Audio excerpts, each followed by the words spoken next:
ಆತ್ಮೀಯ ಬಂಧುಗಳೇ, ಮಹಾಭಾರತ ಭೀಷ್ಮ ಪರ್ವ. ಇದರಿಂದ ಪಾಂಡವರು ಭೀಷ್ಮರನ್ನು ಭೇಟಿ ಮಾಡಿ ಅವರ ವಧೆಯ ಉಪಾಯವನ್ನು ತಿಳ್ಕೊಳ್ಳೋದು ಅನ್ನುವಂಥ ವಿಚಾರದ ಬಗ್ಗೆ ತಿಳ್ಕೊಳ್ತಾ ಇದ್ವಿ. ಹೋದ ಭಾಗದಲ್ಲಿ ಯುಧಿಷ್ಠಿರ, ನಾನು ಯುದ್ಧ ಮಾಡೋದಿಲ್ಲ, ಕಾಡಿಗೆ ಹೊರಟೋಗ್ತೀನಿ, ಅಲ್ಲಿರ್ತೀನಿ, ಯಾಕಂದರೆ ಜೀವನಕ್ಕೆ ನಾನು ತುಂಬ ಬೆಲೆ ಕೊಡುವಂಥವನು, ಅದು ಬೆಲೆ ಬಾಳೋದು ಅಂತ ತಿಳ್ಕೊಂಡಿರುವಂಥವನು. ಗೊತ್ತಿದ್ದು ಭೀಷ್ಮರ ಮುಂದೆ ಎಲ್ಲರನ್ನು ಕಳಿಸಿ ಅವರ ಸಾವಿಗೆ ಕಾರಣ ಆಗೋದಕ್ಕೆ ಇಷ್ಟ ಆಗೋದಿಲ್ಲ, ಅದಕ್ಕೆ ನೀವೇನಾದರೂ ಉಪಾಯ ಇದ್ದರೆ ಹೇಳಿ ಅಂತಂದ್ಬಿಟ್ಟು ಹೇಳಿದಾಗ, ನೀನು ಯಾಕೆ ಇಷ್ಟೊಂದು ಯೋಚನೆ ಮಾಡ್ತಾ ಇದೆಯಾ? ನಿನ್ನ ತಮ್ಮಂದ್ರೇನು ಸಾಮಾನ್ಯದವರಲ್ಲ, ನಾನು ಬೇಕಾದರೂ ಯುದ್ಧ ಮಾಡಿ ಭೀಷ್ಮರನ್ನು ಕೊಲ್ಲಬಲ್ಲೆ. ಭೀಷ್ಮರು ಸಾಯೋದ್ರಿಂದ ಯುದ್ಧ ಗೆಲ್ತೀಯ ಅನ್ನೋದಾದರೆ ಭೀಷ್ಮರನ್ನು ನಾನೇ ಕೊಲ್ಲಬಲ್ಲೆ. ಆದರೆ ಅರ್ಜುನ ಪ್ರತಿಜ್ಞೆ ಮಾಡಿದ್ದಾನೆ, ನಾನು ಭೀಷ್ಮರನ್ನು ಕೊಲ್ತೀನಿ ಅಂತಂದ್ಬಿಟ್ಟು. ಅದನ್ನು ಪೂರ್ತಿ ಮಾಡುವಂಥ ಕೆಲಸ ನಂದು. ಅದಕ್ಕೋಸ್ಕರ ಅವನು ಮನಸ್ಸು ಮಾಡಿಲ್ಲ. ಅವನು ಮನಸ್ಸು ಮಾಡ್ದ ಅಂತಂದರೆ ಅಸಂಭವವಾದಂಥ ಕೆಲಸಗಳನ್ನೆಲ್ಲ ಮಾಡಬಲ್ಲ ಅರ್ಜುನ. ಅವನು ದೇವತೆಗಳು ದಾನವರನ್ನೇ ಗೆಲ್ಲಬಲ್ಲ, ಅವರನ್ನೇ ಕೊಲ್ಲಬಲ್ಲ ಅಂತಂದಮೇಲೆ ಭೀಷ್ಮರು ಯಾವ ಲೆಕ್ಕನೂ ಅಲ್ಲ ಅಂತ ಹೇಳ್ತಾನೆ. ಅದಕ್ಕೆ ಯುಧಿಷ್ಠಿರ ಹೇಳ್ತಾನೆ, ಮಾಧವ, ನೀವೇನನ್ನು ಹೇಳ್ತಿರೋ ಅದೆಲ್ಲ ಸರಿಯಾಗೇ ಇದೆ. ಕೌರವ ಪಕ್ಷದ ಎಲ್ಲ ಯೋಧರು ಸೇರಿದ್ರೂ ಕೂಡ ನಿಮ್ಮ ವೇಗವನ್ನು ಸಹಿಸ್ಕೊಳ್ಳೋದಕ್ಕಾಗೋದಿಲ್ಲ. ಯಾರ ಪಕ್ಷದಲ್ಲಿ ನಿಮ್ಮಂತಹ ಸಹಾಯಕರು ಇರ್ತಾರೋ ಅವರ ಮನೋರಥ ಪೂರ್ಣವಾಗೋದ್ರಲ್ಲಿ ಸಂದೇಹ ಏನಿದೆ ಗೋವಿಂದ. ಯಾವಾಗ ನೀವು ರಕ್ಷಣೆಗಾಗಿ ತಯಾರಾಗಿರ್ತೀರೋ ನಾನು ಇಂದ್ರಾದಿ ದೇವತೆಗಳನ್ನು ಕೂಡ ಗೆಲ್ಲಬಲ್ಲೆ. ಹೀಗಿದ್ದಾಗ ಭೀಷ್ಮರ ಮಾತೇನಿದೆ? ಆದರೆ ನನ್ನ ಗೌರವದ ರಕ್ಷಣೆಗೋಸ್ಕರ ನಾನು ನಿಮ್ಮ ವಚನಗಳನ್ನು ಸುಳ್ಳು ಮಾಡೋದಕ್ಕೆ ನಾನು ಹೇಳೋದಿಲ್ಲ.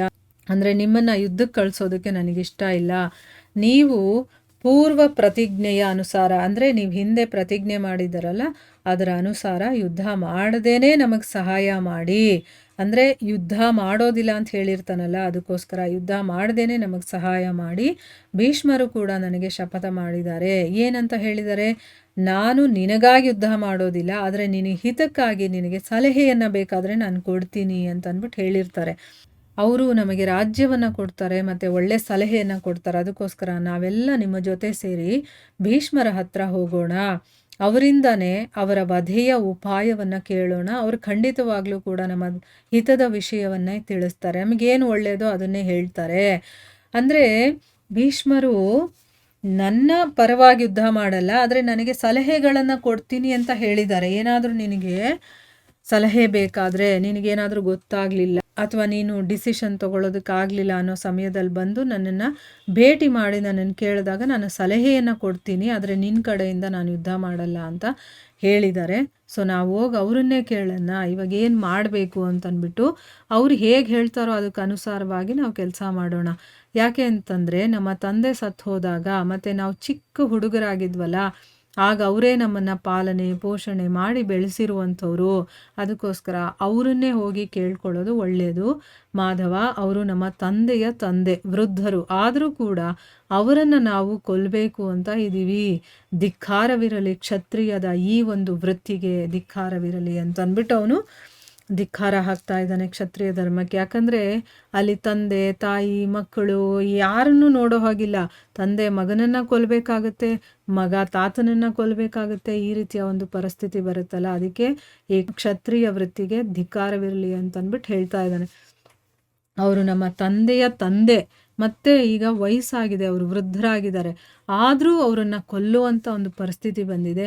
ಅದಕ್ಕೆ ಏನು ಮಾಡಬೇಕು ಅಂತ ಹೋಗಿ ಅವರನ್ನೇ ಕೇಳಬೇಕಾದಂಥ ಒಂದು ಪರಿಸ್ಥಿತಿಯಲ್ಲಿ ನಾವಿದ್ದೀವಿ. ಅದಕ್ಕೆ ಅವನು ಧಿಕ್ಕಾರವಿರಲಿ ಅಂತ ವೃತ್ತಿಗೆ ಅಂತ ಹೇಳ್ತಾ ಇದ್ದಾನೆ. ಆಮೇಲೆ ಭಗವಂತ ಶ್ರೀಕೃಷ್ಣ ಯುಧಿಷ್ಠಿರನಿಗೆ ಹೇಳ್ತಾನೆ, ಮಹಾರಾಜ, ನಿಮ್ಮ ಸಲಹೆ ನನಗೆ ತುಂಬ ಹಿಡಿಸ್ತು. ನಿಮ್ಮ ಪಿತಾಮಹರಾದ ದೇವವ್ರತರು ಬಹಳ ಪುಣ್ಯಾತ್ಮರು. ಅವರು ಕೇವಲ ದೃಷ್ಟಿ ಮಾತ್ರದಿಂದನೇ ಎಲ್ಲವನ್ನು ಭಸ್ಮ ಮಾಡಬಹುದು. ಅದಕ್ಕೋಸ್ಕರನೇ ಅವ್ರ ಹತ್ರನೇ ಈ ವಧೆಯ ಉಪಾಯ, ಅಂದರೆ ಅವರನ್ನು ಕೊಲ್ಲೋ ಉಪಾಯವನ್ನು ಅವ್ರ ಹತ್ರನೇ ಖಂಡಿತವಾಗ್ಲೂ ಕೂಡ ಹೋಗಿ ಕೇಳಬೇಕು.